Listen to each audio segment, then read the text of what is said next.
Folks, welcome back into the Financial Safari. Well, back in, or maybe for the first time. We are a show, a TV and radio show featuring the financial world. And we, I think, not a conversation I have these days goes by without somebody asking me about crypto. And I want to welcome in Eric Tucker here. He's with us today.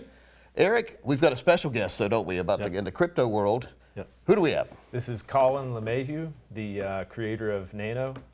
And Colin, you want to tell us? Hey, Colin, how you doing, buddy? Hey. Yeah, doing pretty good. Thank you for having me on again. It's been almost 2 years now, hasn't it? Yep. Time flies, man. It goes real fast. Yeah, we were kind of wanting to just do sort of a follow-up and just kind of see how things have progressed with the network and just kind of what you guys are up to and sort of where you see things going. Yeah, first of all, for somebody who's just joining us, tell us who you are. I know you're the founder of a crypto coin called Nano. Tell folks what it is and why you developed this. Yeah, absolutely. So, my name is Colin LeMahieu. I'm a software engineer. And for about the last 10 years or so, I've actually been working on Nano. So what we're trying to do there is same goal as what you hear with a lot of cryptocurrencies. It's to make an actual usable currency that's decentralized. But what we're doing is we're applying different engineering fixes to this, things to make it faster, things to make more transactions able to be processed, reduce the energy consumption. So we saw those all as needed in order to really be a world currency that's usable. And that's what we're working on. When we talk about energy conservation, we've got a graphic here behind us that shows how much energy it takes to do one Bitcoin transaction. And then if you zoom way down in there, folks, if you're watching at home, you really have to zoom in. If you're on your phone, you have to keep doing this to make it bigger. The very small dot is how much energy it takes for Nano to do one transaction. Why is there such a big difference, Colin, between Nano and Bitcoin as far as the cost of energy for transactions? Yeah, that's a very good question. So the energy consumption was one of the things we were trying to do. So in the design of Bitcoin, one of their goals is to, again, make it decentralized. And the idea was to do a thing called mining. I'm sure everyone's heard of mining, but that takes a lot of energy. And it's kind of up in the air as to whether that actually helps decentralization. So knowing that it might not necessarily be, achieving what we want it to, and it also is an enormous amount of energy, we looked at other ways to do it, different algorithms that basically get the same thing, but don't have that energy mining consumption. So we implemented those. Our transactions are very, very fast. The energy usage is pretty much just a normal like web server type of usage. And the net is Nano is very fast and free to use. Yeah, one thing that I always thought was pretty interesting when you compare the two is when you look at how much energy Bitcoin is using for their network, and like I was telling you earlier, it's about the same energy usage as a full country, a small country. It's crazy, isn't it? That they use in a year to secure the network. Whereas with Nano, it's offset by a single wind turbine, which I thought was just incredible. It's just such a huge difference. Now, when I've done transactions with Ethereum before, I get mad about the gas fee. The gas fee gets pretty big sometimes. And same with Bitcoin. I've heard conversations where people get mad about the Bitcoins, the time it takes, and also the cost. Mm-hmm. How can you do Nano so fast and not have any fees involved? So the fast is using a different algorithm to do it. Actually, they're both different algorithms. But the freeness. So what they're doing is a strategy where you have your network, and then there's all these transactions coming in. But inevitably, you have to design this that there are going to be more transactions coming in than what you can possibly process in the network. That's just always going to be a fact of life. So the decision they made, Bitcoin and Ethereum, pretty much everyone else, was to say the person or the people doing the transactions that pay the most fees, they get to go first. So, it sounds all right, but the problem is that anybody can just start dumping transactions on the network, and that's what makes those fees go up. So we also have to prioritize. We can't get away from the fact that there's more transactions coming in than what we can process. But what we do instead is basically say, the higher your account balance, or the longer it's been since you've made a transaction, you get more priority. So basically, if you don't use your wallet for a week, your priority keeps going up. Next time you open your wallet and you want to send, it's going to go instantaneously. But if somebody's sending, continuously, they go to the bottom. And that's basically how we do it. So it's harder to do, but it is possible. Just no one else in the space has done it the way that we do. That's one of our unique things. Well, it's just amazing how much simpler the transaction is with Nano than other ones that I've tried before. And a lot of folks probably are watching now, and maybe they're just getting involved in crypto, because we've seen a pretty big uptick now with the government now having some ETFs they've allowed for like Bitcoin and Ethereum. A lot more people are, it's on the radar. And then Robert F. Kennedy Jr. with a speech at a Nano or Bitcoin conference in Nashville a couple weeks ago said that he's going to add a certain number of Bitcoin per year if he's elected, almost building up a national currency of Bitcoin, like a reserve, like gold. So now I think crypto's coming on that radar screen. If someone is just finding out about crypto right now, I think they should learn about Nano as well. Yeah, I think so too. It's definitely something that hasn't gone away. There's, the idea is still there. People want this, decentralized currency. What form it'll take, there's lots of opinions on that. I have mine, and other people have theirs.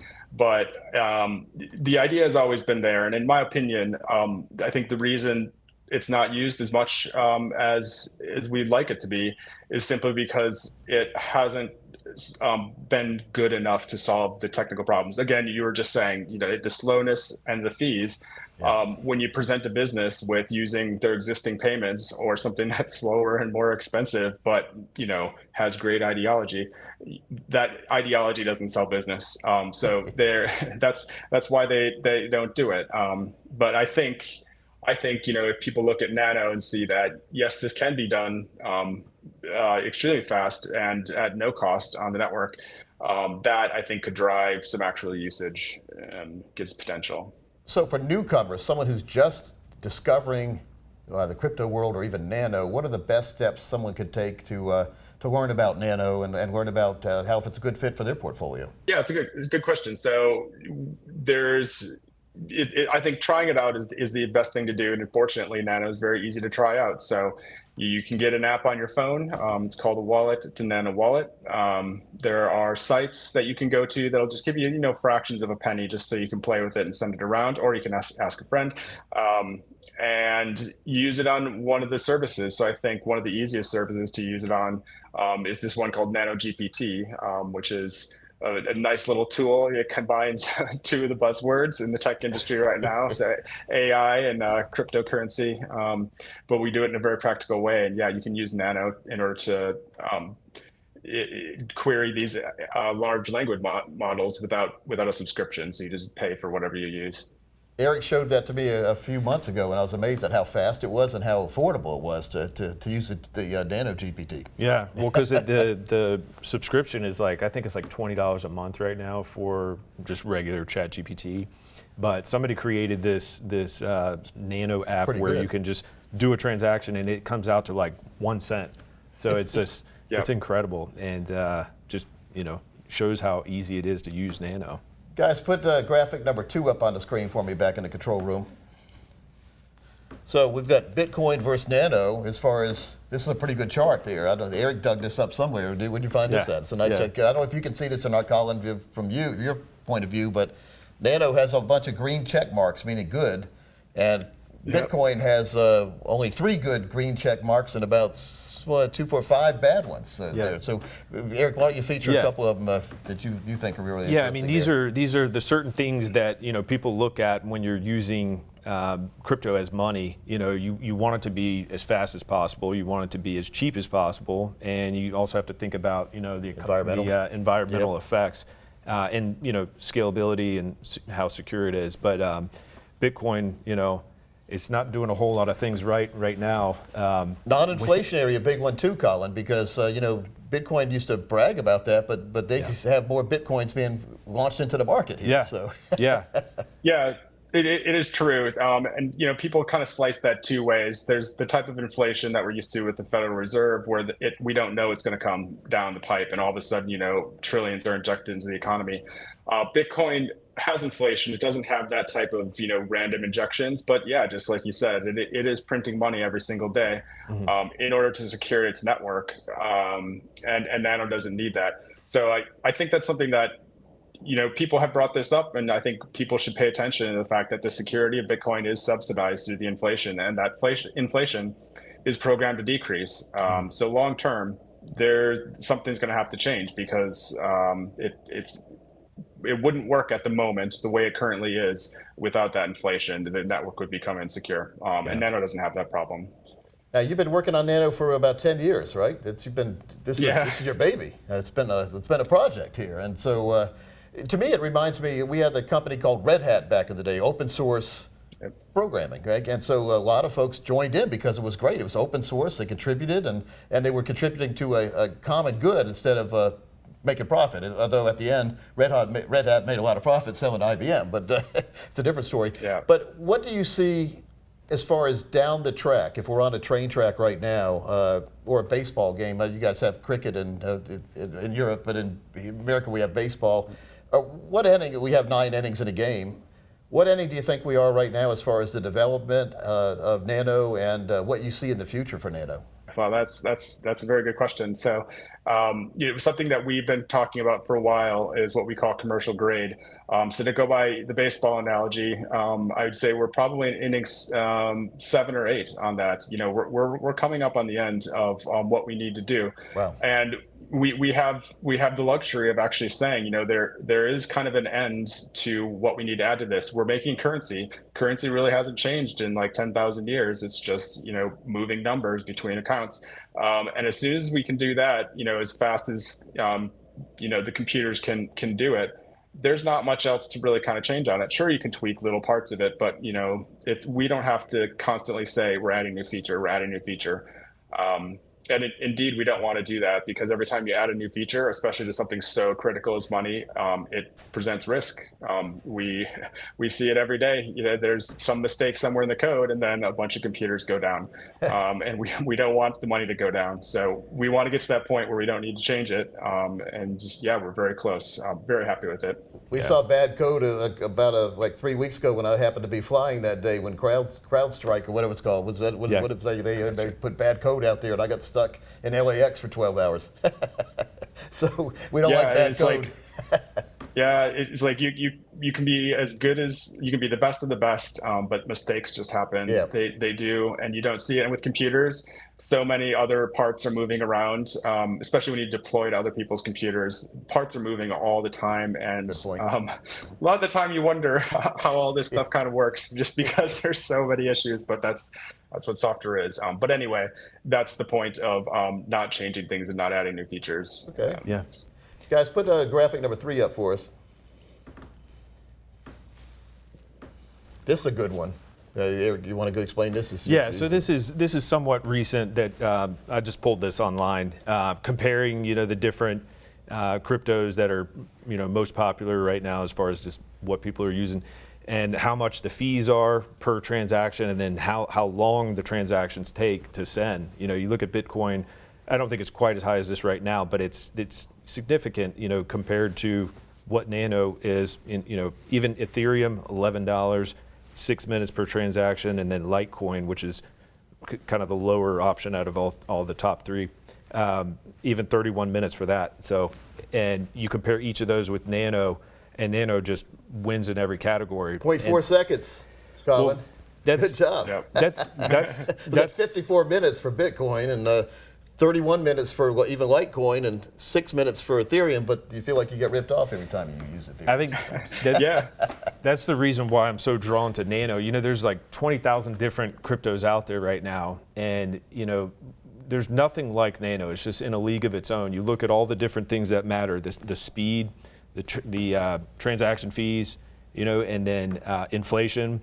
It's like Nano has basically turned the dial all the way to the extreme on everything that matters. And so Colin, was that a plan? Was that your plan all along to do the? Because that's great looking, man, compared to these other ones. Yeah, absolutely. So that's what I did. This was 6 months of me pacing around way back in the beginning, thinking, what does this need to do? How does this need to be designed? And yeah, the three main points are lowest transaction latency. So the latency means when I do a transaction, how fast can the person in front of me say it's done? That needs to be low. It can't be an hour. We got it, in 400 milliseconds. That's less than a second. That's where it needs to be. Then it needs to process the most amount of transactions as possible, because ideally, this can be used around the world. So we're talking about thousands to tens of thousands per second. It should be capable of doing. And then the third is that cost that needs to be as low as possible. So we are maximizing out all of those. The cost is zero. The maximum number of transactions that it can process is limited only by hardware. It's not limited by software. So if you want it to go faster, you can add more hardware. And then that latency number, that one is actually also kind of like the zero fee. You actually really can't get much better than that, because sending information over the internet has an inherent speed limit. You can't go faster than the speed of light, and Yep. that number is actually because of the speed of light. So it's very fast. It's amazing. It's amazing. I want you to get in a time machine now for us, and 10 years ahead of time, 10 years from the future, where do you see the overall crypto universe? And then I'm going to give you part two of that. 10 years from now, where do you see Nano? So on the crypto universe, I think there's going to be more of what we've been seeing in the last couple of years, which is contraction of this pace. So I think people are going to focus increasingly on a smaller number of projects, pieces of software, the ones that really kind of stand out for what their usefulness is. I definitely think the currency space is the one that's not going to go away. There's a branch of that which is privacy currencies, which Nano is not currently, because it's extremely hard from a regulatory standpoint to even use those. And then I think what we're going to see more and more decreasing is things like smart contracts and all of these basically like Ethereum type of things. I think we're going to not see new ones, and I think we're going to see a lot of the longer running ones actually kind of close up shop from lack of usage. I don't think there's enough there, but I think the currency will remain. Good points. 100% agree. I think as time goes on, you sort of weed out, all the scams and stuff that's not really adding any value. Yep. And then it allows things like Nano to shine, because as people are comparing different cryptos and this one does this, people are always looking for the best option. And I think Nano is by far the best in class for cryptos that are used for currency. Is there a website people can go to find out more, or just what do people do if they were interested in wanting to start exploring Nano? Absolutely. So they can go to our website, nano.org.